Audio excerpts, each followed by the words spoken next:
take your seats, my dear friends. Ako, mga silingan, please take your seats. Una sa tanan, gusto na ako hatag respeto sa ato mga VIPs na niya karon. Of course, I would like to start with the presidential, of course, our dear Secretary Tony Yulo Loizaga. Thank you for that introduction. Daghan siguro sa inyo, wala po ba, kami ni Secretary were, I won't say childhood friends because my Kuya Joey, is former Congressman Zubiri, was the best friend of your brother, Chairman. And we would always see their family once in a while. And grade school pa po, bigo na sila.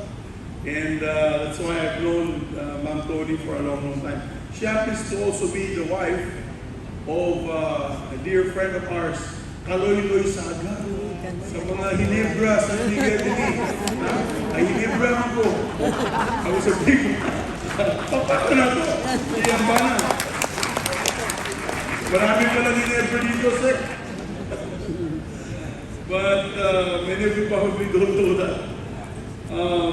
Of course, I'd like to also recognize a dear, dear friend of mine from Davao, our presidential advisor for Mindanao Affairs, no other than Leo Magno. Paka natin si Leo.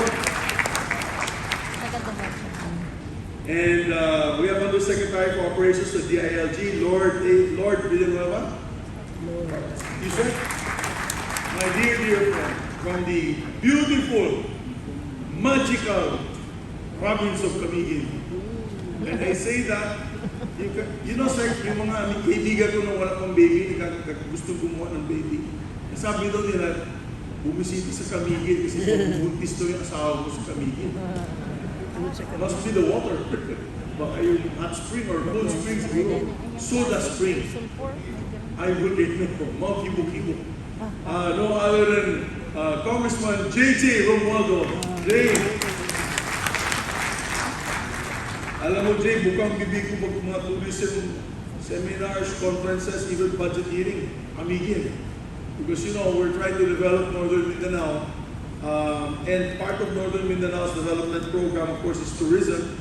You have the mountains of Bukidnon, the beautiful scenery of Bukidnon, but you also have the beautiful beaches of Misamis Oriental, Occidental, Camiguin, diba? The culture of Lanao del Norte. And so, I always promote your province partner. Alam mo naman yan, mahal ko yung probinsya. To our minister from the barn, Minister Brahim, Assalamualaikum warahmatullahi wabarakatuh. To our former mayors, Ma'am Beng here. Hi, Ma'am Beng. How are you? I didn't recognize you. Our sincerest condolences as well. I sent flowers. I hope your husband, your late husband, was my batchmate sa Marangal na adopted class. To Mayor Dumlao, Surigao City is with us. Mayor, nice to meet you. And Migz Zubiri, nandito din. Former Governor Migz Zubiri, nandito kayo, is here with us. I was just with him last Wednesday. Also, from the DNR family na nandito po na yun, palakpakan niyo yung sarili. The whole DNR family. Also, my cousin, Mitch Kuna. Ma'am Tony, yan. Magagamit ko yan. Magaling yan. Pinsan ko yan. Napakabait yan. Tsaka magaling. Si Mitch Kuna.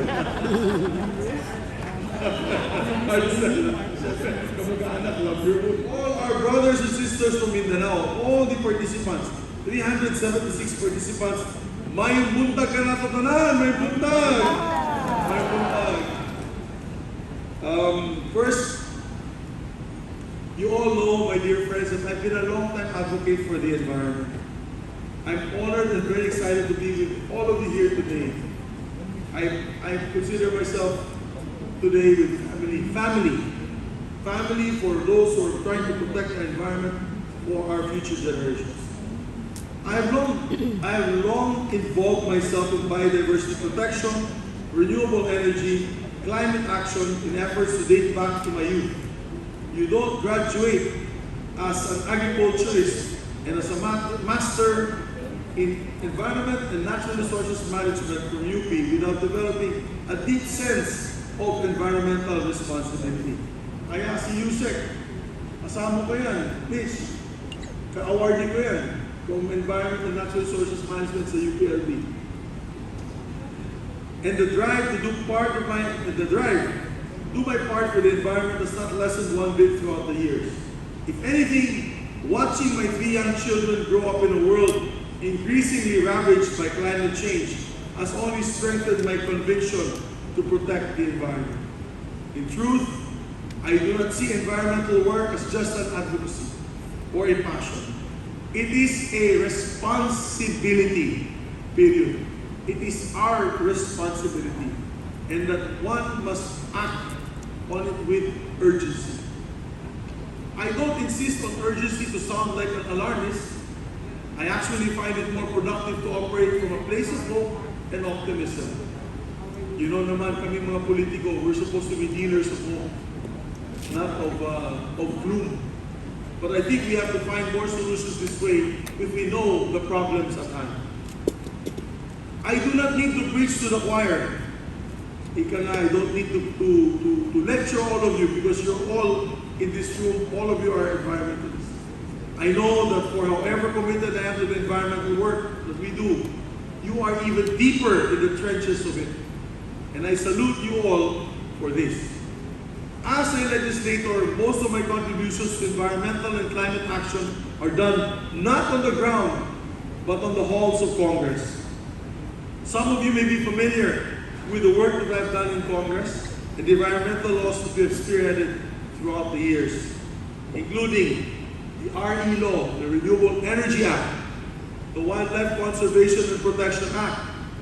And we passed this when, I remember Mundita Lim, di ba Migz? Mundita Lim, head of the PAUB, said it was impossible, you will never be able to pass that. But we did. We passed the Wildlife Conservation Protection Act, the Biofuels Law, the Clean Air Act, the Clean Water Act, Ecological Solid Waste Management Act, and the Organic Agriculture Act, among others, with several senators and congressmen as our co-sponsors. In the 19th Congress, the work continues. These days, my foremost environmental focus is to strengthen our climate change mitigation and to allay our fears or increasing vulnerability to natural disasters.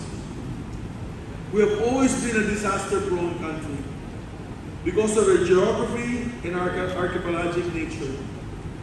As a matter of fact, in a forum the other day, when I was asked about the problems of agriculture, sabi ko, well, aside from the lack of inputs, aside from the lack of support to our farmers, let's not forget that we get around 22 typhoons at say Sendong, and the countless other disasters have taken lives from us, and we cannot afford simply to be reactive in times of disaster.